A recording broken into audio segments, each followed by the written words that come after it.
malam teman-teman semua. Ya, senang bisa ketemu teman-teman lagi dalam acara yang ditunggu-tunggu setiap hari Senin, yaitu PA online bareng seri Alkitab.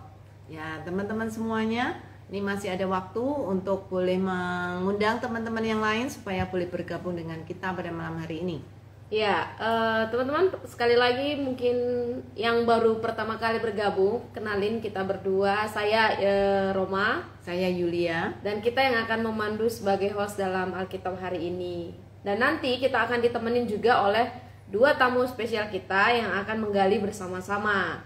Nah, nanti kita akan undang siapa saja.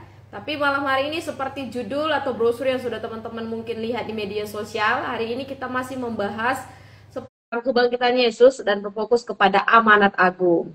ya, teman-teman pastinya masih ingat ya ayat-ayat perikop-perikop yang sudah kita bahas sebelumnya, dan ini adalah perikop terakhir mungkin yang akan kita bahas sebelum kita akan berubah atau pindah ke topik yang lain. Ya, oke, karena kedua guys kita sudah masuk, sekarang kita mau perkenalan singkat dulu dengan teman-teman supaya nanti bisa kena gitu ya diskusinya kalau kita saling mengenal. Mungkin dimulai dari Elsa dulu, silakan. Oke, selamat malam. Sebelumnya Bu Lia, Kak Roma, dan juga Kak Jo, dan semua teman-teman yang hari ini nonton live kita. Jadi perkenalkan, aku Elsa, dan saat ini aku tinggal di Surabaya. Aku bekerja di Perkantas dan juga turut aktif melayani di Gereja GKK Tenggilis. Salam kenal semuanya. Iya. Oke. Ya, silakan juga Jo, bisa kenalan ke kita semua. Ya, halo, namaku Sebastian Jonathan. Aku aku dari Surabaya, tapi sekarang lagi di Solo nih. Oke. Iya, orang Surabaya kabeh nih, arek Surabaya semua. Iya, oke. Teman-teman kalian udah diajak gabung nih? Anak-anak Perkantas Surabaya sudah di DM. Udah ada dari tadi aku lihat temanku. Oke, ya. Ya, selamat bergabung untuk teman-teman dari Perkantas. Oke, kita akan segera mulai ya untuk kegiatan kita, pendalaman kita hari ini, dan kita akan mulai di dalam doa terlebih dahulu. Kita Ibu Yulia bisa membuka dalam doa. Mari kita berdoa bersama sebelum kita memulai PA.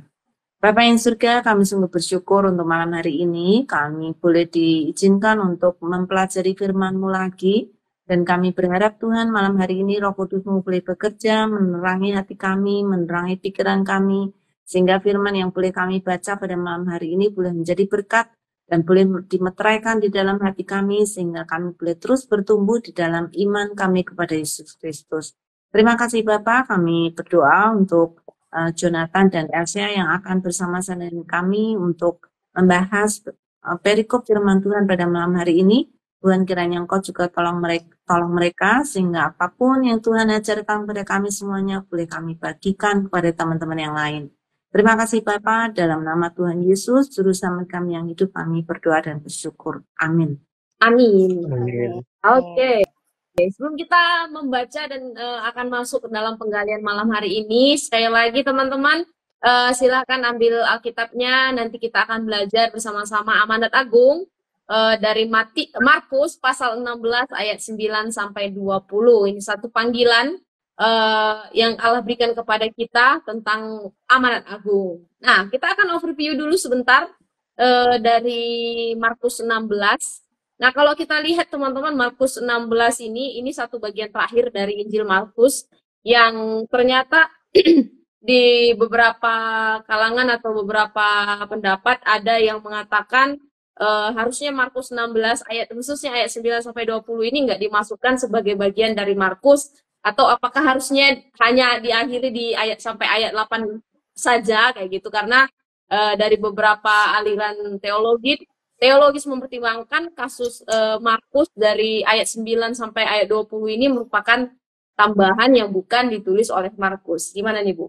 Iya, memang ada banyak pendapat ya tentang hal ini, dan kalau dilihat secara style tulisan memang perikop ayat 9 sampai 20 ini agak berbeda dengan tulisan Markus sebelumnya. Selain itu juga beberapa kata-kata vocabulary yang dipilih oleh penulis dari perikop 9 sampai 20 juga agak berbeda. Tetapi kalau melihat dari keseluruhan Injil Markus, rasanya memang aneh sekali kalau Markus berhenti di pasal 16 ayat 8. Gitu ya, kalau teman-teman bisa melihat di ayat 8 tuh dikatakan gini. Lalu mereka keluar dan lari meninggalkan. Mereka itu para perempuan ya.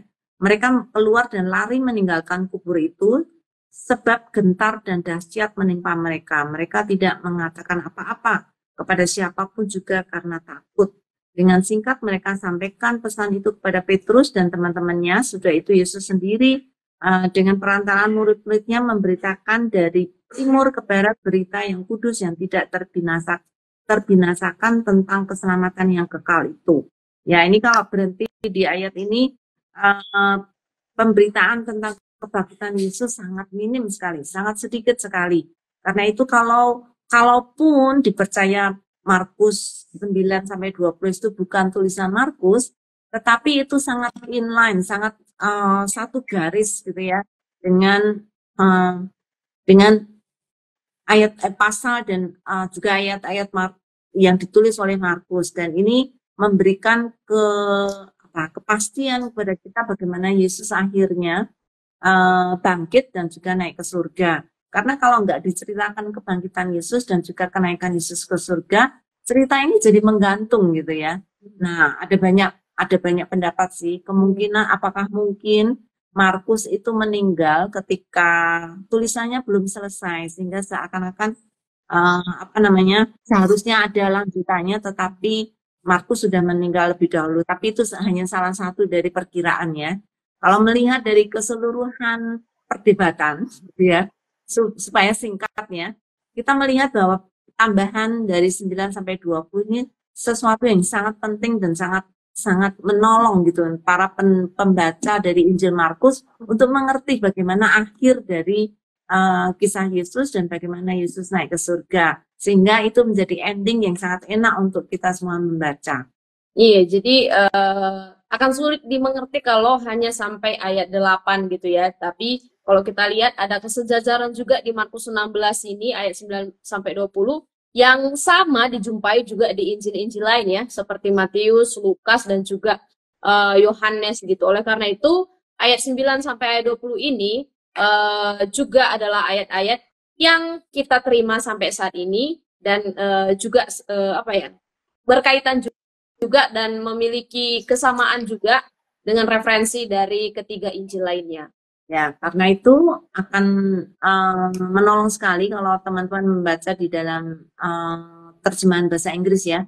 Biasanya ada tulisan bagian ini tidak ada di dalam aslinya, tetapi tetap dipercaya sebagai firman Tuhan karena isi dan juga referensi dari setiap bagian itu sangat cocok sekali dengan Injil-Injil yang lain. Oke, teman-teman yang mau studi lebih lanjut dan atau mulai terbuka, oh seperti ini ternyata, nanti silakan bisa dipelajari, bisa digali sendiri juga, karena kita akan terus melanjutkan ya untuk penggalian kita.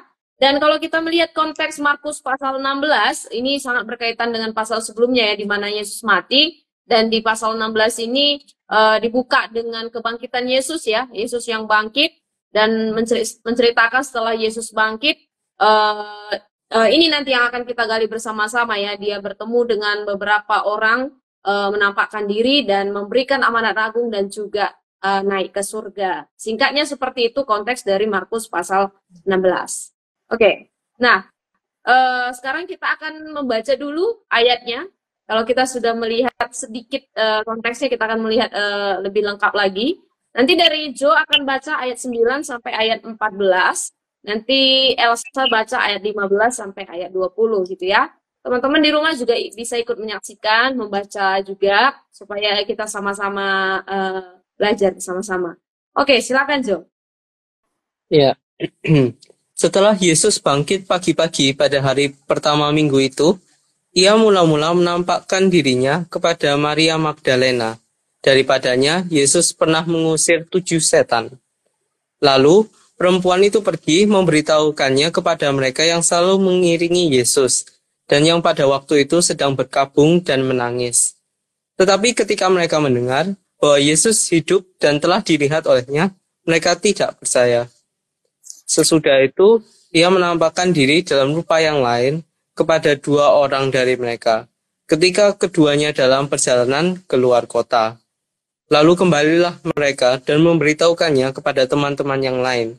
Tetapi kepada mereka pun teman-teman itu tidak percaya. Akhirnya, ia menampakkan diri kepada ke-11 orang itu ketika mereka sedang makan, dan ia mencela ketidakpercayaan dan kedegilan hati mereka, oleh karena mereka tidak percaya kepada orang-orang yang telah melihat dia sesudah kebangkitannya. Ayat 15, lalu ia berkata kepada mereka, pergilah ke seluruh dunia, beritakanlah Injil kepada segala makhluk. Siapa yang percaya dan dibaptis akan diselamatkan, tetapi siapa yang tidak percaya akan dihukum. Tanda-tanda ini akan menyertai orang-orang yang percaya, mereka akan mengusir setan-setan demi namaku, mereka akan berbicara dalam bahasa-bahasa yang baru bagi mereka. Mereka akan memegang ular, dan sekalipun mereka minum racun maut, mereka tidak akan mendapat celaka. Mereka akan meletakkan tangannya atas orang sakit, dan orang itu akan sembuh. Sesudah Tuhan Yesus berbicara demikian kepada mereka, terangkatlah ia ke sorga, lalu duduk di sebelah kanan Allah. Mereka pun pergilah memberitakan Injil ke seluruh penjuru, dan Tuhan turut bekerja dan meneguhkan firman itu dengan tanda-tanda yang menyertainya. Oke, demikian jauh pembacaan kita, dan sekarang kita akan masuk dalam penggalian kita. Kita coba simak ya, ayat per ayat dari ayat 9 sampai ayat 20 ini. Nah, untuk pertama dari Elsa dulu, menurut catatan Markus, kepada siapa saja Yesus menampakkan diri setelah ia bangkit, dan apa yang terjadi setelah mereka melihat kebangkitan Yesus? Kalau dilihat ayat 9 sampai 14 ini.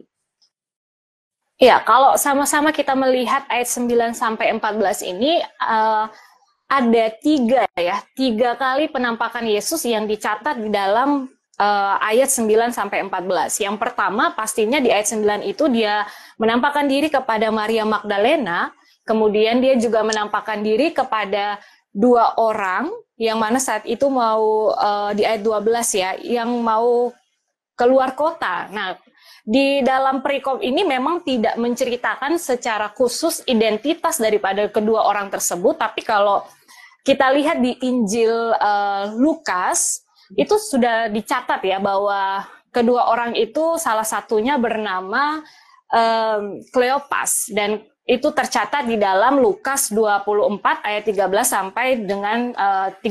Jadi kalau teman-teman mau melihat silakan, ada tercatat di bagian situ. Dan yang terakhir dia menampakkan diri kepada 11 muridnya di ayat 14. Nah, kalau kita melihat di dalam ayat 9 sampai 14 itu, kita menemukan ada 2 respon atau 2 tanggapan daripada orang-orang yang Yesus tampakkan diri kepada mereka. Kalau kita lihat respon yang pertama yaitu menerima dan juga pergi menceritakan akan kebangkitan Yesus itu. Ya itu ya Maria Magdalena tadi dan kedua orang tadi. Tetapi uniknya juga kita menemukan ada ketidakpercayaan yang mana itu dialami oleh 11 murid Yesus sendiri. Nah, kalau aku melihat secara garis besar di bagian pertanyaan pertama ini, itu sih Kak dan Bung Yulia. Iya, betul banget ya. Memang secara detail sebenarnya 2 orang yang diceritakan ini ada di Injil-Injil yang lain. Maria Magdalena ada di Injil Yohanes, sedangkan 2 orang Emmaus itu ada di Lukas. Ya, betul sekali Els ya. Dan saya percaya bahwa kita para pembacanya sudah sangat familiar dengan hal ini. Jadi tidak ada alasan bagi kita untuk menolak sekalipun ini bukan tulisan Markus gitu ya. Iya. Oke, detailnya juga ada tercatat ya, siapa Maria Magdalena itu dijelaskan juga ya, pernah disembuhkan oleh Yesus gitu. Itu terlihat juga di Markus di pasal-pasal sebelumnya. Nah, kalau kita lihat lagi di ayat 14, apa tanggapan Yesus di sini terhadap orang-orang yang tidak percaya akan pemberitaan kebangkitannya? Tadi katanya ada yang tidak percaya ya. Silakan Jo. Ya, di ayat 14 itu, em, di ayat 14 tertulis, akhirnya ya Yesus menampakkan dirinya kepada ke-11 orang itu saat mereka sedang makan. Lalu ia mencela ketidakpercayaan dan kedegilan hati mereka. Karena mereka tidak percaya walaupun sudah diberitahu oleh orang-orang ini, oleh Maria Magdalena, tidak percaya oleh kedua murid tadi. eh, Kedua murid tadi baru saat Yesus datang sendiri baru percaya. Mereka beritahu kepada murid yang lain, mereka tidak percaya. Akhirnya Yesus datang sendiri dan ya menegur mereka karena mereka kok rasanya sulit percaya begitu. Iya, betul. Ini teguran Yesus yang saya kira cukup keras sebenarnya ya. Karena kedegilan hati mereka kan dan ketidakpercayaan mereka. Yang bertemu dengan Yesus langsung percaya, tetapi ketika diceritakan pada orang lain itu yang tidak percaya.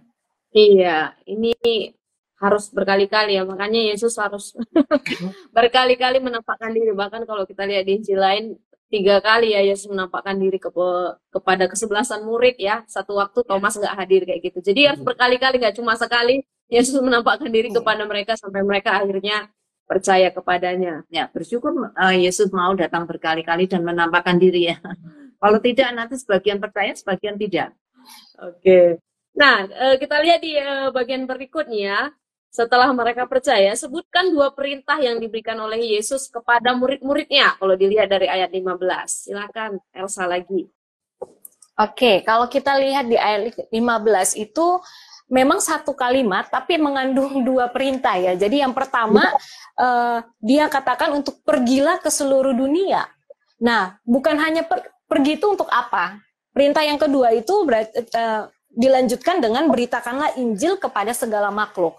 Jadi itu perintah yang menurutku sangat jelas ya. Pergi ke seluruh dunia dan beritakanlah Injil kepada segala makhluk. Kalau aku melihatnya untuk bagian ayat 15 itu 2 perintah yang aku tangkap, Kak. Dan Iya. ya. Iya, betul banget ya. Cuman kalau kita melihat keseluruhan cerita kisah ini sampai ke kisah Rasul ya, sebenarnya perintah ini bukan perintah yang umum gitu bagi orang Yahudi. Karena itu tidak langsung dijalankan secara masif gitu ya. Baru nanti ketika di kisah Rasul, ketika ada penganiayaan, barulah mereka menyebarkan berita sukacita ini ke tempat-tempat lain, ya. Nah, ada penafsir yang mengatakan ini bukan tradisi Yahudi untuk memberitakan berita kepada orang lain yang bukan orang Yahudi. Karena itu mereka agak segan ya.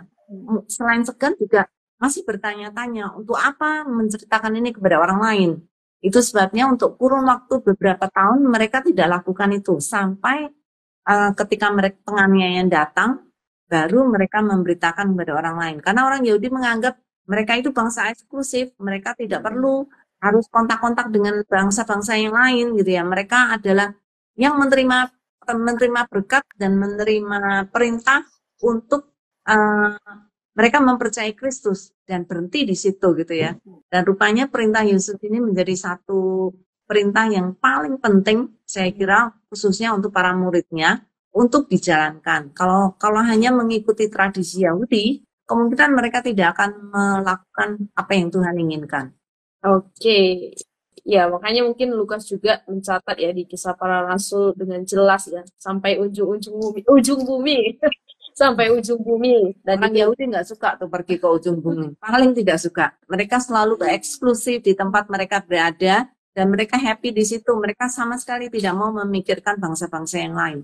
Iya, ini ada satu tanggapan nih dari si Ray, memberitakan Injil. Injil yang dimaksud di sini itu apa ya? Soalnya kalau di Injil zaman kita kan saat itu belum ada. Iya, kalau berita Injil saat ini dan juga saat itu, saya kira adalah berita tentang kebangkitan Yesus ya. Berita tentang bahwa Yesus datang ke dunia untuk menyelamatkan manusia, dia mati untuk menebus dosa manusia, dan dia bangkit supaya manusia boleh menerima keselamatan secara penuh dan memberitakan berita yang sangat penting ini, berita keselamatan ini kepada orang lain. Jadi yang dimaksud Injil di sini adalah berita keselamatan bahwa Yesus datang untuk menebus dosa manusia, dia mati supaya manusia boleh diselamatkan. Ya, oke. Nah, teman-teman yang lain juga seperti Ray bisa menanggapi ya, seperti Ray menanggapi, teman-teman yang lain juga bisa ikut berkomentar sembari kita menggali bersama-sama. Nah, kita lihat lagi di ayat berikutnya, apa yang terjadi dengan mereka yang percaya dan tidak percaya akan pemberitaan Injil. Kalau kita lihat ini konsekuensi yang percaya dan tidak percaya. Silakan, Jo. Ya, ini tertulis jelas di ayat ke-16. Siapa yang percaya dan dibaptis akan diselamatkan. Dosanya akan ditebus, mereka akan diselamatkan dari dosa dari neraka. Tetapi siapa yang tidak percaya akan dihukum. Gitu. Ya. Menurut Jo, ada sesuatu yang unik nggak dari pernyataan ini, dari ayat 17 dan 18 ini? Ayat 16. 16, sorry. Kalau dia tidak percaya, kalau dia sudah percaya dan dibaptis, dia akan diselamatkan. Tetapi kalau tidak percaya, dia akan dihukum. Jadi hukuman itu karena apa, Jo? Karena akan dihukum karena tidak percaya. Betul, karena tidak percaya, bukan karena tidak dibaptis. Di dalam ayat ini sangat jelas banget ya dikatakan, karena ada beberapa orang yang menafsirkan, oh dia harus dibaptis supaya dia selamat gitu ya. Tapi dari ayat ini kita bisa lihat dengan jelas, dia dihukum bukan karena dibaptis, tapi dia dihukum karena dia tidak percaya. Iya, jadi baptisan itu adalah tanda ya, ikrar kita kepada dunia kalau kita sudah percaya gitu. Apalagi kalimat pertamanya percaya dan dibaptis. Oke. Nah, apa tanda-tanda yang menyertai orang yang percaya? Nah, ini satu ayat yang menarik nih dari ayat 17 dan 18. Silakan, Elsa. Ya, kalau dibilang tanda-tanda di ayat 17 sampai 18 itu sudah tertulis ya, seperti mereka akan mengusir setan-setan demi namaku, terus mereka akan berbicara dalam bahasa-bahasa yang baru, kemudian mereka akan memegang ular, dan sekalipun mereka minum racun maut, mereka tidak akan mendapat celaka, mereka akan meletakkan tangannya ke atas orang sakit dan orang itu akan sembuh. Kalau dilihat sih, aku melihat bahwa tanda-tanda ini semua merujuk kepada satu penyertaan Allah kepada orang percaya, di mana Yesus memberikan kuasa untuk kita mengerjakan perintah yang ia berikan. Jadi kayak semua kalimat itu tuh merujuk kepada satu bagian bahwa kita juga diberikan kuasa untuk melakukan itu. Kalau aku melihat seperti itu, Kak. Iya, jelas banget ya tanda-tanda ini. Saya kira walaupun bukan berarti semua orang harus mendapatkan tanda-tanda ini gitu ya. Tetapi di dalam perintah Yesus untuk kita memberitakan Injil, maka kuasa Yesus ini akan menyertai dengan tanda-tanda yang diberikan. Iya ya, jadi ada kuasa yang menyertai, ada kemampuan yang itu bukan berasal dari orang percaya gitu, tapi Roh Kudus yang menolong gitu, yang memperkuat pemberitaan mereka ketika mereka mengabarkan Injil kepada, Markus bilang, kepada segala makhluk.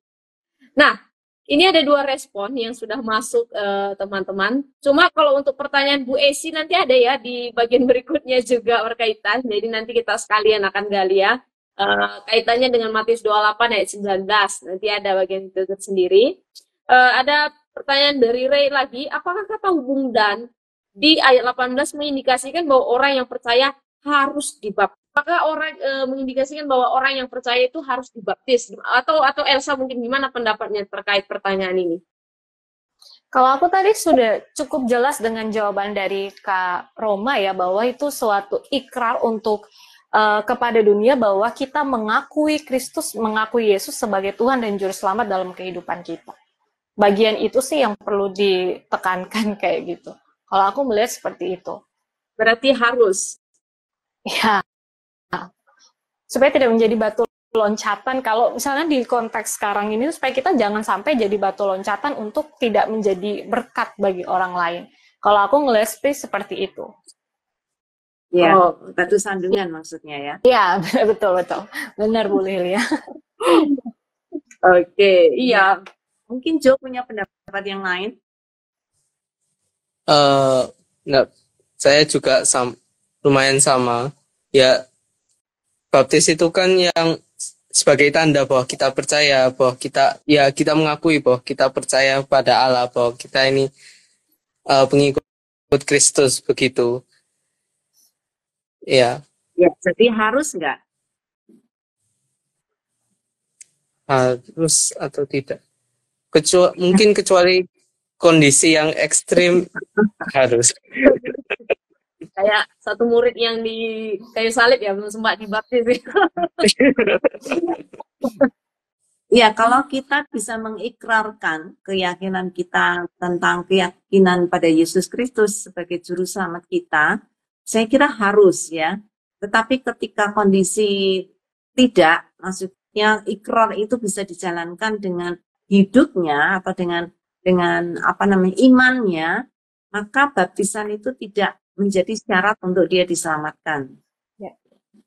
Oke, tapi harus ya, bukan berarti terus baptis nggak penting. Harus.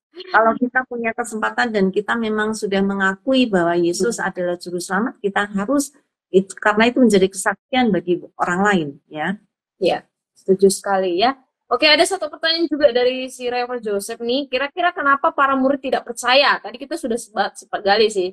Kenapa dia nggak percaya? Padahal Yesus bilang, dia akan bangkit di hari ketiga meski menggunakan perumpamaan. Sebelum Yesus mati ya, Yesus sudah ngomong nih berapa kali ya, Yesus akan mati gitu, tapi akan bangkit. Tapi kenapa mereka nggak percaya? Gimana nih menurut teman-teman?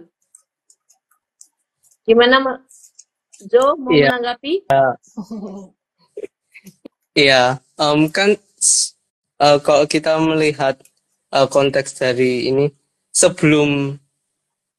sebelumnya ini kan kita melihat jalan salib, bagaimana Yesus disiksa, disalibkan dan mati. Itu hal-hal yang kejam dan apa ya? Jadi membuat sulit percaya gini, orang yang habis disiksa, lemah, berdarah, capek sekali, akhirnya digantung di kayu salib.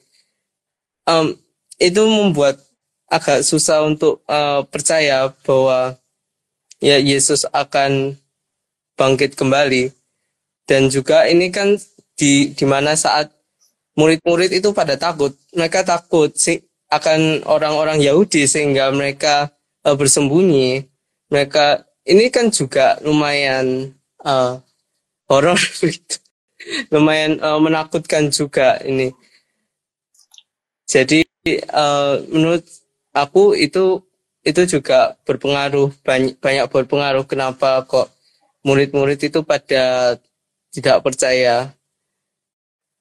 Aku juga mikir apakah murid-murid juga mungkin sulit untuk percaya karena mereka takut kecewa nanti bilang-bilang percaya Yesus bangkit tapi kok gimana Yesusnya kan belum ingat, Yesus sebelum menampakkan dirinya kepada mereka tidak percaya. Berarti mereka kayak butuh bukti yang lebih banyak begitu, bukti konkret untuk percaya, baru mereka percaya begitu. Ya, mungkin Elsa mau menambahkan?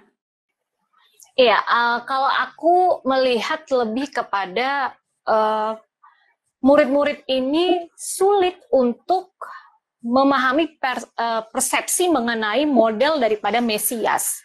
Jadi kebanyakan kalau kita baca di kitab Injil itu, Mesias yang dinantikan itu adalah Mesias yang memiliki kekuatan yang bisa mengeluarkan mereka dari penderitaan, memberikan mereka kedamai, kemudian bisa melawan politis-politis pada saat itu, dan bisa memberikan mereka kemakmuran.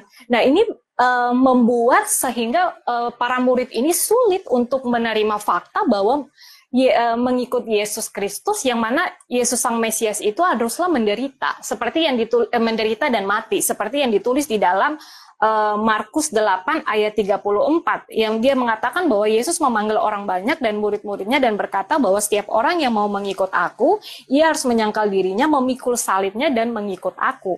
Nah, konsep Mesias ini yang sulit dimengerti oleh para murid pada saat itu sehingga mereka sulit untuk memahami persepsi mereka, terus membuat mereka sulit memahami akan kebangkitan Yesus pada saat itu. Ya, tapi kita bersyukur ya bahwa penampakan Yesus meneguhkan mereka, meyakinkan mereka untuk mempercayai bahwa Yesus telah bangkit dan juga akan naik ke surga. Kalau aku melihatnya seperti itu, Kak. Iya, merupakan satu hal yang ironis banget ya. Karena ketika Yesus mati, mereka nggak percaya karena mereka menganggap Yesus tuh nggak mungkin mati. Tapi ketika bangkit, mereka juga nggak percaya gitu. Karena mungkin sesuai dengan pikiran nalar mereka, orang yang mati akan selamanya mati, nggak mungkin akan hidup, gitu ya.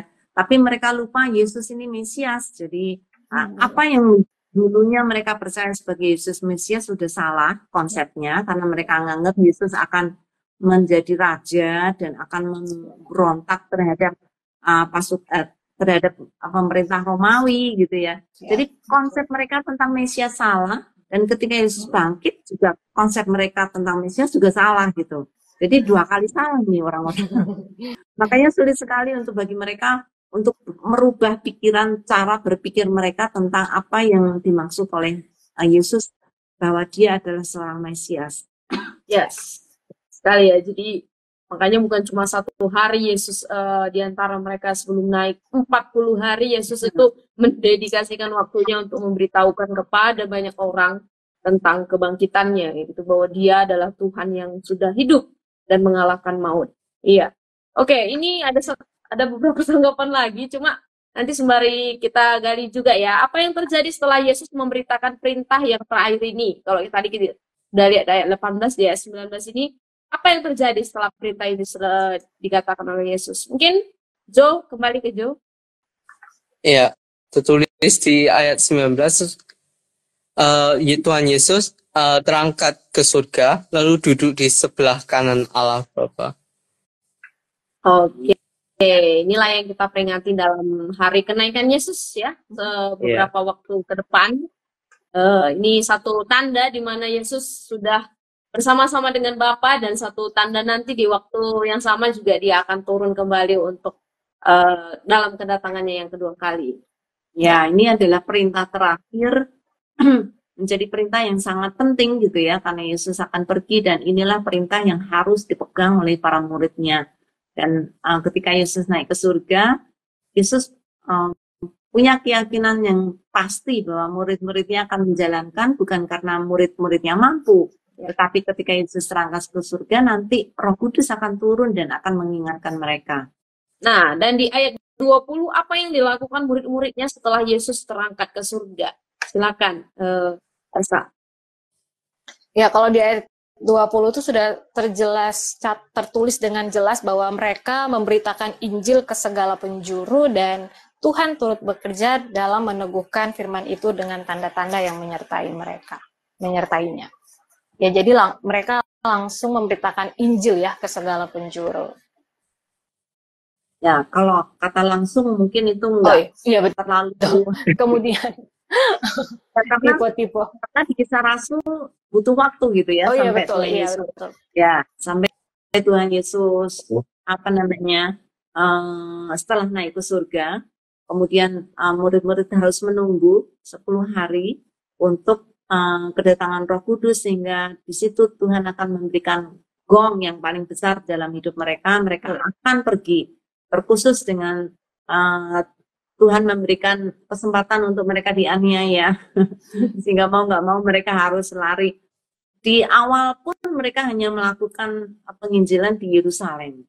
Untuk cukup waktu yang lama sampai orang Yerusalem dianiaya, orang-orang percaya Yerusalem dianiaya, baru kemudian mereka keluar dari Yudea, kemudian sampai ke Samaria dan lain-lain. Oke. Itu waktu panjang. Iya. Harus menderita dulu baru Injil bisa tersebar ya. Dan itu juga dialami oleh banyak rasul ya, setelah mereka juga benar-benar percaya akan kebangkitan Yesus, mereka harus mengalami itu ya, untuk di mana mereka harus memberitakan Injil juga gitu. Nah, ini ada pertanyaan nih dari Kaki Siang ya. Tadi Ibu Yulia menjelaskan tentang baptisan ya. Contohnya seperti bagaimana Bu Yulia yang mendapatkan dispensasi tidak apa-apa tidak dibaptis. Terima kasih. Tapi kan Kak Roma sudah jelasin tuh. ada satu orang yang kita punya contoh yang sangat jelas. Dia ada di samping Yesus ketika Yesus disalib, dan Yesus berkata dia bersama dengan dia karena Yesus menyelamatkan dia. Nggak sempat dibaptis, masih ada tergantung di atas kayu salib. Ya, Oke, kiranya menolong ya. Dari Bulani, oh ini kayaknya menarik ya soal baptisan ya. Bagaimana dengan orang yang sudah dibaptis lalu berubah kepercayaannya? Apakah iman percaya yang membuat dia memutuskan untuk dibaptis menjadi pertimbangan untuk mendapatkan keselamatan? Gimana menurut teman-teman? Elsa atau Joe? Siapa dulu nih? Elsa dulu. Oke. Kalau aku melihatnya yang membuat kita selamat bukan karena baptisannya, tapi karena iman percaya yang tadi sudah di-mention bersama. Ya kalau misalnya dia sudah dibaptis, namun dia tidak mempercayai, atau iman percayanya dia nggak mempercayai Yesus sebagai Tuhan dan Juru Selamat, ya berarti menurutku ya keselamatan itu butuh dipertanyakan kembali di dalam kehidupan dia. Yang artinya dia harus mungkin diberitakan Injil kembali. Karena baptisan itu sekali lagi seperti yang tadi kita sama-sama telah berdiskusi bahwa baptisan tidak memberikan keselamatan, tetapi yang memberikan keselamatan adalah iman percaya kita kepada Yesus Kristus itu. Nah kalau aku melihatnya seperti itu sih Kak. Semoga menolong Ibu Lani, mungkin nanti Bu Lia sama Kak Roma akan memperlengkapi. Jawaban Elsa cukup bagus kok. Ibu Lani bisa terima nggak nih Bu? Kalau nggak boleh tanya lagi Bu. Iya. Ada tambahan Joe? Udah Joe? Nah, ya sama. Kunci keselamatan itu pada iman. Kalau nggak ada iman ya tidak selamat. Iman yang di dalam Yesus Kristus ya. Oke. Ya.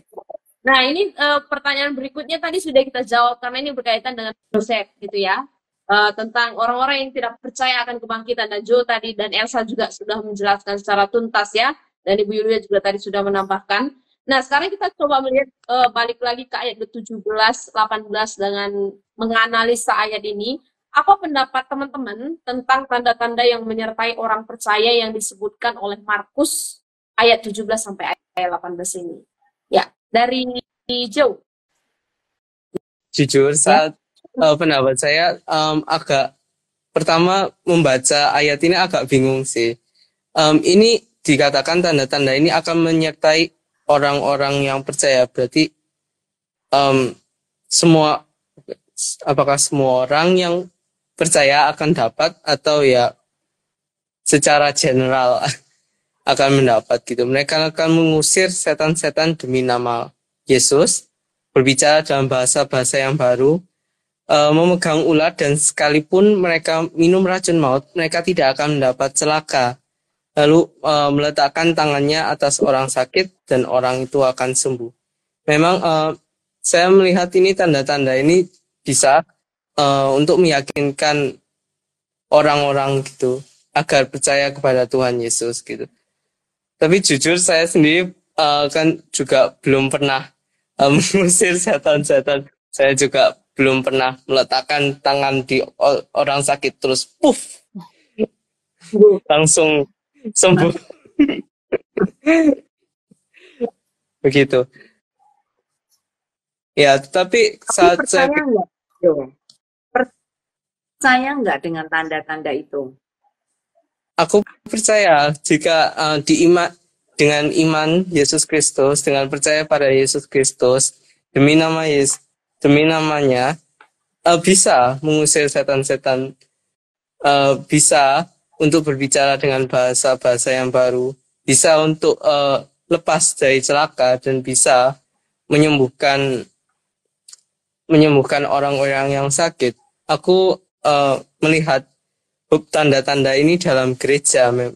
Cuma saya sendiri belum pernah merasakannya, terutama yang ya mengusir setan-setan itu. Iya. Ya, memang ini banyak menjadi kontroversi ya. Apakah semua orang yang percaya itu akan mengalami kayak Jo bilang aku belum pernah ngalamin. Orang lain sih mungkin ya, tapi aku belum gitu. Atau mungkin aku nggak akan mengalami. Ya, banyak kontroversi tentang hal ini, tapi yang jelas tanda-tanda ini menyertai. Jadi orang tuh percaya dulu, kemudian tanda-tanda itu menyertai. Bukan kebalikannya ya. Tanda-tanda itu ada, maka orang menjadi percaya karena tanda itu gitu, bukan dibalik gitu ya. Tapi sekarang lebih banyak orang melihat mencari tanda itu untuk dia boleh percaya. Padahal di Alkitab kebalikannya. Karena you percaya, you akan melihat ini, bukan kamu mencari tanda untuk supaya kamu percaya gitu ya. Jadi ya tidak apa-apa Jo, karena tidak tanda-tanda ini menyertai orang percaya itu karena orang ini perlu mendapatkan tanda-tanda itu, gitu ya. Bukan berarti kita harus mengejar tanda itu. Oke, jadi tanda-tanda ini cukup jelas di sini ya, satu janji gitu ya, satu janji penyertaan Tuhan secara rohani kepada orang-orang yang apa ya, kalau dipanggil untuk memberitakan Injil gitu ada janji. Tapi bukan berarti kita harus kalau tadi mencari tanda atau ekstrim lainnya, kalau mengartikan ayat ini sering kayak mencobai Tuhan gitu, oh berarti pegang ular dan lain sebagainya gitu. Jadi jangan sampai salah menafsirkan dari dua ayat ini menurut saya. Oke, nah ini ada pertanyaan lagi sepertinya dari ini masih Kak Keisang nih masih tanya untuk perspektif Islam ini apakah ada Bu? Tadi kan udah Ibu jelaskan tuh yang mana kasus disalib. Oh, Masa sekarang ada nggak katanya yang dalam kondisi tertentu tidak apa-apa nggak dibaptis? iya, bukan memberikan bukti apapun ya, karena dalam Alkitab dikatakan kalau dia tidak percaya, maka dia akan dihukum, bukan karena tidak dibaptis, gitu ya. Jadi masalah dibaptis atau tidak dibaptis itu bukan hal yang terpenting, tetapi percaya kepada Yesus itu yang terpenting. Kalau tidak percaya, maka dia akan dihukum. Ya, yang kita pegang itu aja. Siapa? Keisha? Iya. Ya. Keisha. Tanggapan dari Bulani, mengingat zaman sekarang banyak orang yang mulai percaya kepada Yesus tapi juga meragukan Yesus. Jadi pertanyaannya adalah jika di awal sudah percaya Yesus tapi akhir iman percayanya mulai goyah. Oke, ini menanggapi ya. Jadi terus Pak Martin tanya, jadi tanda itu harus atau tidak ya? Tadi ya bukan mengejar tandanya ya, tapi kita yang sudah percaya di dalam Yesus, saya pikir lebih kepada sudut pandang janji penyertaan Tuhan gitu terkait kita yang sedang memberitakan Injil gitu. Dan kalau kita lihat pun di referensi-referensi lain mengusir setan dan lain sebagainya itu juga banyak dikerjakan oleh para murid dan juga Yesus sendiri gitu ketika dia memberitakan tentang firman Tuhan, tentang Tuhan kayak gitu. Dan ada janji penyertaan Tuhan juga kepada mereka seperti mengusir setan atau juga dan lain-lainnya kayak gitu. Ya, jadi sebenarnya bukan hanya murid-muridnya ya, kita pun sekarang pada zaman ini juga melihat tanda-tanda itu.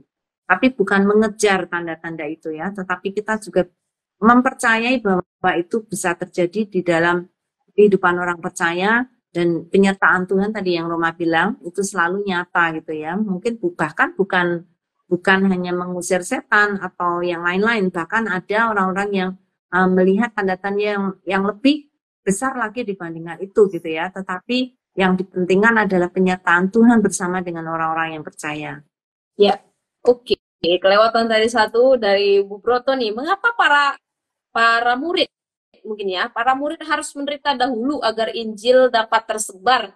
Iya. Ya. Biasanya kalau orang dulu bilang semakin ditekan semakin merambat gitu ya, semakin menderita baru semakin merambat tuh. Mereka semakin gencar untuk sebenarnya kalau dilihat dalam sejarah gereja-gereja ya karena mereka memang harus pergi dan ketika mereka pergi itulah mereka bisa mengabarkan tentang Injil Kristus kayak gitu. Jadi penderitaan ini kadang membuat kita semakin aktif untuk cerita, untuk sharing tentang Kristus yang kita percayai. Manusia kalau nggak dipaksa nggak mau. Iya. Oke. Nah, kita lanjut lagi karena waktu. Bandingkan teman-teman ini tadi berkaitan dengan pertanyaan, Ibu Keisha ya. dari Bu Esi Welviani ya. Ini tadi pertanyaannya, bandingkan perintah amanat agung yang ditulis dalam Markus 16 ayat 15 dan Matius 28 ayat 19 sampai 20. Apa bedanya? Ya, silakan ke Elsa. Oke, kalau aku lihat sebenarnya menurutku sendiri perbedaannya cuman di dalam penjabarannya saja. Namun inti pesannya itu tetap sama. Jadi kalau kita lihat di dalam Markus 16 ayat yang ke-15, di situ dibilang Yesus memerintahkan untuk memberitakan Injil ke segala makhluk. Ini isi pesannya ya. Sedangkan di Matius 28 ayat 19 sampai 20, dia lebih rinci di dalam penjabaran. Jadi di mana Yesus mengatakan untuk pergi menjadikan semua bangsa murid, kemudian baptis di dalam nama Allah Bapa, Anak dan Roh Kudus, dan setelah itu ada tindakan lanjutan, yaitu mengajarkan mereka untuk melakukan apa yang sudah diperintahkan kepada murid-murid. Dan di bagian endingnya dimention kalau Yesus menyertai atau Allah menyertai kamu senantiasa sampai akhir zaman. Jadi aku melihat lebih kepada aplikatif di dalam Matius 28 ini, ayat 19 sampai 20 lebih aplikatif di dalam menjelaskan perintah Yesus. Kalau aku melihatnya seperti itu sih, Kak. Jadi perbedaannya seperti itu. Setuju deh. Intinya sama ya, cuma penekanannya yang formulasi kalimatnya ya mungkin sedikit berbeda. Oke. Nah, apa arti dan pentingnya panggilan untuk memberitakan Injil bagi orang Kristen? Ya, silakan Jo. Ini langkah doa ya dan diskusi. Arti panggilan untuk memberitakan Injil bagi orang Kristen. Penting nggak menurut Jo? Penting kan kita ini juga menurut saya bagian dari percayakan Tuhan Yesus. Kalau kita percayakan Tuhan Yesus, kita akan mengikuti Tuhan Yesus, kita akan mengikuti kehendaknya, mau melakukan kehendaknya, mau memprioritaskan Tuhan Yesus di atas diri kita sendiri gitu. Dan iya, kita akan dipanggil, saya dipanggil oleh Yesus, oleh Kristus begitu untuk kemana, untuk melakukan, untuk menjadi orang yang baik. Sekurang-kurangnya itu kan untuk memberi teladan, untuk mencerminkan bagaimana Tuhan Yesus itu bagaimana mengasihi sesama, untuk juga melayani pelayanan dan saling membantu satu sama lain dalam persekutuan gereja untuk ya tadi itu melaksanakan perintah Tuhan. Karena kan nggak bisa untuk memberitakan Injil kepada semua bangsa kan nggak bisa cuma beberapa orang aja. Pasti kan butuh kerjasama yang besar sekali. Maka yaitu bagian dari orang Kristen harus saling melayani, saling membantu untuk melaksanakan perintah Tuhan itu, agar kerajaan Allah nanti bisa turun di antara kita. Gitu. Oke. Jadi pentingnya, nah kalau Jo sudah menjelaskan itu penting dan kita percaya itu penting, sekarang bagi Elsa, sudahkah orang Kristen melakukan pemberitaan Injil? Jelaskan jawabannya. Wah, berat nih. Ya, Sebenarnya untuk menjawab pertanyaan ini jujur saja saya agak sulit untuk langsung menyebutkan kalau sudah melakukan atau belum. Jadi karena memang kalau kita melihat fakta, tidak semua orang Kristen hidup sebagai orang yang percaya akan Injil itu. Makanya tadi Ibu Lani sampai menanyakan kayak gitu kan. Karena memang kita nggak bisa bohong bahwa fakta membuktikan bahwa orang Kristen pun kadang tidak menghidupi akan atau melakukan Injil tersebut dalam kehidupannya. Maka untuk menjawab pertanyaan ini, saya teringat akan satu tulisan kesimpulan saat teduh saya, bahwa ketika seseorang telah mengenal, percaya, dan mengalami Injil secara pribadi, ia akan memiliki kehausan untuk terus membagikan dan memperjuangkan Injil di dalam kehidupannya. Jadi kalau memang kamu mengakui bahwa kamu orang Kristen, ya berarti kehidupanmu haruslah mencerminkan akan Injil tersebut. Ya walaupun ya tadi seperti yang saya bilang bahwa fakta membuktikan bahwa sulit ya untuk kita melakukan Injil itu. Ya makanya di dalam ending yang kalimat saya tadi, saya bilang bahwa kita butuh memperjuangkan Injil di dalam kehidupan kita.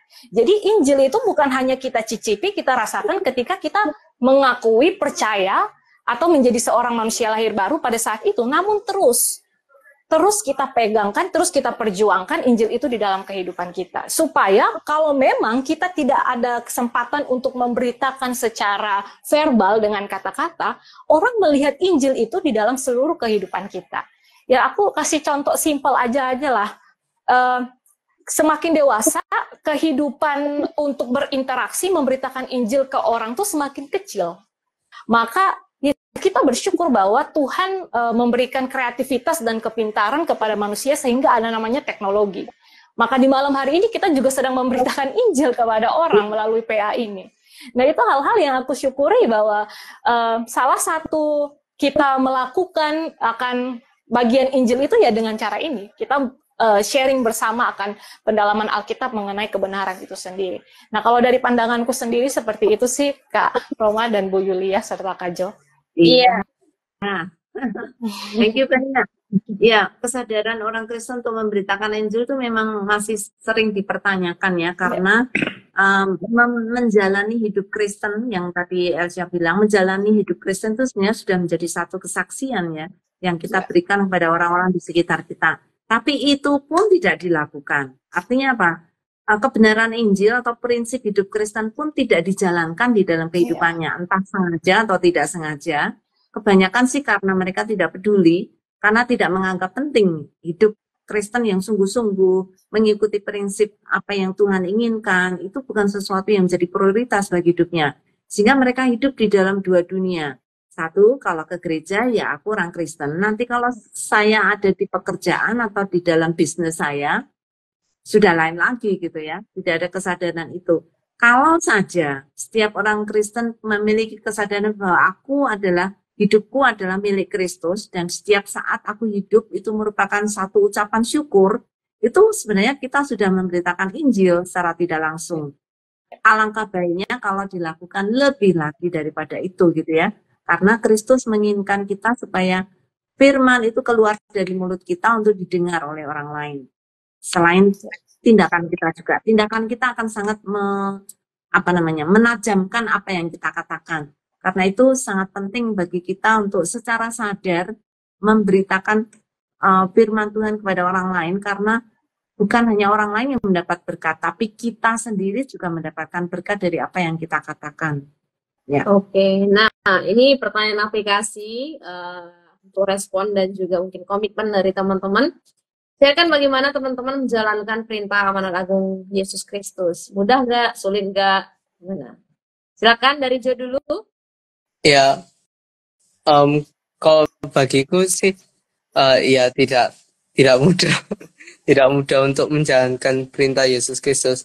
Karena ya juga itu tadi seperti yang Bu Yulia katakan, harus setia kepada prinsip yang diajarkan oleh Yesus. Tidak boleh ya, pas gereja aku orang percaya, aku orang Kristen, tapi saat yang lain sudah dilupakan prinsip itu tidak boleh, kan harus terus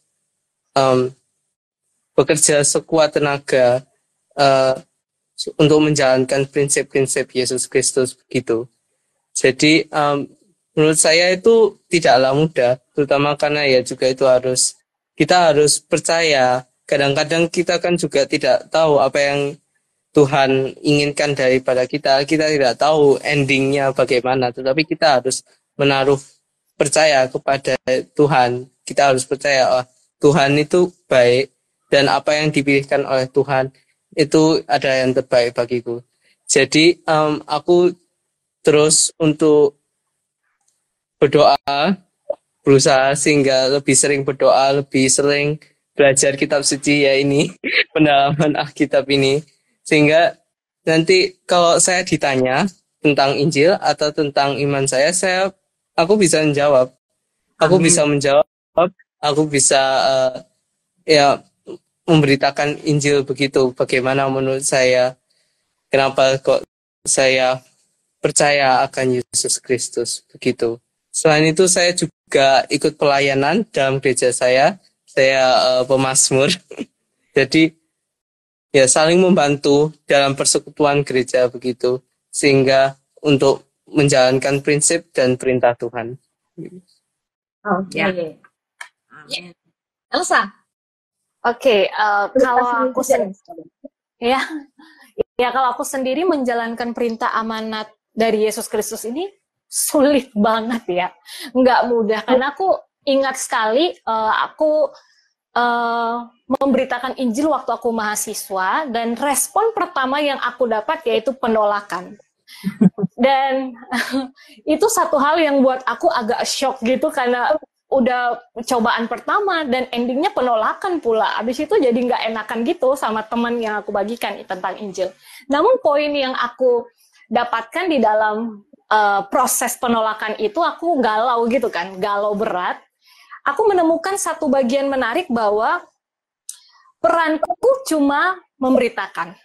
Ketika ada kegerakan dari orang itu dan dia mau percaya, kemudian dia mau untuk bertumbuh serupa Kristus dan mau untuk diperlengkapi lebih dalam, itu karena Roh Kudus. Karena Allah mengasihi dia. Maka itu setiap saat ini aku terus berdoa untuk Tuhan membuka momen-momen di mana aku bisa memberitakan Injil. Ya karena sekali lagi yang aku bilang bahwa ketika semakin dewasa ruang lingkup semakin kecil. Kalau dulu mahasiswa kan aku kemana saja aku ceritakan aja kayak gitu tentang Injil tersebut. Nah dan bagian itu juga membuat aku secara pribadi semakin menyadari bagian ini teman-teman dan kakak-kakak semuanya bahwa kita semua orang Kristen ini adalah orang berdosa yang selalu membutuhkan Kristus. Jadi itu adalah pegangan yang aku terus pegang supaya diriku sendiri ketika memberitakan Injil jangan sampai aku cuman memberitakan tapi kehidupanku tuh stuck. Artinya cuman fokus kepada ritual-ritual rohani, pelayanan gereja dan lain-lain kayak gitu. Aku nggak mau. Kehidupan yang kurindukan bersama dengan Kristus ketika aku mengakui Dia sebagai Tuhan dan Juru Selamat adalah memiliki pertumbuhan yang intim di dalam Dia. Untuk itu aku harus terus menyadari akan keberadaan diriku bahwa aku adalah manusia berdosa yang selalu membutuhkan Kristus dan orang lain juga demikian. Untuk itulah terus aku ceritakan. Jadi kalau kakak-kakak dan teman-teman yang nonton lihat kalau di feed Instagramku tuh kebanyakan berbicara mengenai bagaimana perjalanan rohaniku bersama dengan Allah. Bersama dengan orang-orang sekitarku yang ya aku merasakan kebaikan Tuhan dari mereka. Nah jadi kalau bilang apakah mudah atau sulit dalam membagikan amanat agung, sungguh luar biasa itu sangat sulit dan itu menjadi proses hidup yang indah menurutku pribadi ya, menjadi proses hidup yang begitu indah bersama dengan Kristus ketika aku melakukan atau mengerjakan amanat agung tersebut. Ya, kalau aku begitu. Amin. Ya. Oh, thank you untuk Joe dan Asia yang sudah membagikan. Memang itu kebanyakan kita mungkin akan mengatakan sulit, tetapi penyertaan Tuhan selalu ada bersama dengan kita. Bahkan kadang tanpa kita sadar pun, kita sebenarnya sudah memberitakan Injil, gitu ya, karena Roh Kudus yang menolong kita dan memberi kita kesadaran betapa pentingnya memelihara hidup kita untuk boleh menjadi kesaksian bagi orang-orang di sekitar kita ya. Oke, nah ini mengakhiri pertemuan kita hari ini karena kita sudah menyelesaikan penggalian kita. Masih banyak sebenarnya yang bisa digali ya. Nah, ini juga ada beberapa tanggapan lagi yang saya bacakan dari Bulani. Tadi menjawab pertanyaan Kak Kaisang ya terkait masih baptisan tadi ya. Contohnya teman saya yang murtadin mulai percaya Yesus tapi karena kondisi keluarga yang tidak kondusif untuk menerima jadi Kristen maka dia tidak dibaptis dulu karena alasannya. Wah, ya. Ada tanggapan juga dari Bulani, setuju dengan poin Kak Elsa, menjadi Kristen harus menghidupi Injil dalam kehidupan sehari-hari sebagai pemberitaan Injil. Glory to God. Amin. Oke, terima kasih untuk Kak Elsa dan Kak Jo, sekali lagi untuk penggaliannya yang luar biasa, semangatnya juga, semangat yang menggebu-gebu saya rasakan. Dan kalau dari saya ya tetap kerjakan amanat agung karena itu adalah perintah Tuhan dan bersyukur sekali karena kita masih diberikan kepercayaan untuk bisa share tentang Injil melalui langsung kehidupan kita, bahkan melalui media atau teknologi yang disediakan Tuhan untuk kita bisa bagikan. Ya, mungkin penutup kesimpulan dari Ibu sebelum kita berdoa. Ya, senang sekali dengan Joe dan Asia yang sudah membagikan. Saya tertarik dengan apa yang Joe tadi katakan ya, bahwa mempelajari firman Tuhan itu menjadi satu start yang very good untuk kita bisa menyaksikan tentang firman Tuhan, supaya apa yang kita pelajari itu akan spill out, akan meluber dari mulut kita. Kalau hati kita penuh, Alkitab berkata, maka mulut kita akan meluber memberitakan firman Tuhan. Karena itu belajar firman Tuhan bisa menjadi key, menjadi kunci untuk kita mulai merasakan kasih Tuhan, dan dari kasih Tuhan itu akan meluber kepada orang-orang yang di sekitar kita. Senang sekali juga diteguhkan oleh Elsa yang mengatakan bahwa hidup kita itu harus dihidupi, dan indahnya ketika kita menjalani hidup di dalam Kristus dan dalam memberitakan Injil itu merupakan hal yang luar biasa. Saya sering mendengar teman-teman yang suka sekali memberitakan Injil ya. Mereka berkata, tidak ada kebahagiaan yang lebih besar ketika melihat orang lain percaya kepada Yesus. Wow, itu merupakan satu statement yang saya kira kita perlu lihat ya. Kebahagiaan apapun di dunia, tidak ada yang bisa kita bandingkan ketika kita memberitakan Injil dan orang itu menerima Yesus. Jadi, mari kita bersama-sama melihat kebahagiaan yang kita rasakan ketika Allah bekerja melalui hidup kita, dan melihat orang lain juga diselamatkan oleh Kristus merupakan satu kebahagiaan yang luar biasa. Thank you so much untuk semangat kalian berdua. Kiranya apa yang sudah kalian sharekan ini bisa menjadi inspirasi dan menjadi berkat bagi teman-teman yang lain. Oke, terima kasih dan semangat terus dalam pelayanan teman-teman. Oke, kita akan menutup serangkaian Alkitab kita malam ini. Saya minta Elsa bisa menutup dalam doa. Oke, mari kita satu dalam doa. Ya Allah Bapa, kami yang kami sembah di dalam nama anakmu Yesus Kristus, kami mengucap syukur untuk setiap sharing, untuk setiap pembelajaran terhadap kebenaran firman di malam hari ini. Dan kembali kami memohon Engkau Allah yang mau meneguhkan kami supaya terus memandang akan pentingnya peran kami sebagai orang percaya untuk memberitakan Injil kepada orang-orang di sekitar kami. Kami mensyukuri Tuhan untuk setiap kebenaran firman yang sekali lagi meneguhkan kami secara pribadi, dan juga untuk teman-teman yang telah menonton, kiranya Tuhan juga yang mau meneguhkan setiap daripada mereka untuk melihat akan peran penting Kristus di dalam kehidupan kami sebagai orang percaya. Kami menyerahkan supaya kiranya di dalam aplikasi kami ke depannya ada Roh Kudus yang terus juga berjuang bersama dengan kami, sehingga kami bisa menghidupi Injil itu di dalam kehidupan kami dari hari lepas hari. Bersyukur untuk setiap kebenaran dan juga untuk wadah PA online ini, supaya kami semakin Tuhan ingatkan untuk lebih bergairah di dalam membangun semangat pendalaman Alkitab secara pribadi kami dari hari lepas hari. Ini kami ya Tuhan, di dalam nama Tuhan Yesus Kristus kami berdoa, amin. Amin. Ya, thank you teman-teman. Sampai berjumpa minggu depan. Salam Ayu PA. Minggu depan sekali lagi kita akan bertemu dalam Alkitab di jam yang sama. Jadi pastikan teman-teman bisa aktifkan notifikasinya supaya ketika live-nya berlangsung nggak ketinggalan gitu ya. Dan minggu depan kita akan bahas tentang tadi ya, masih dia dikatakan naik Yesus naik ke surga, dan kita akan bahas dari Kisah Para Rasul 1 ayat 6 sampai yang ke-11.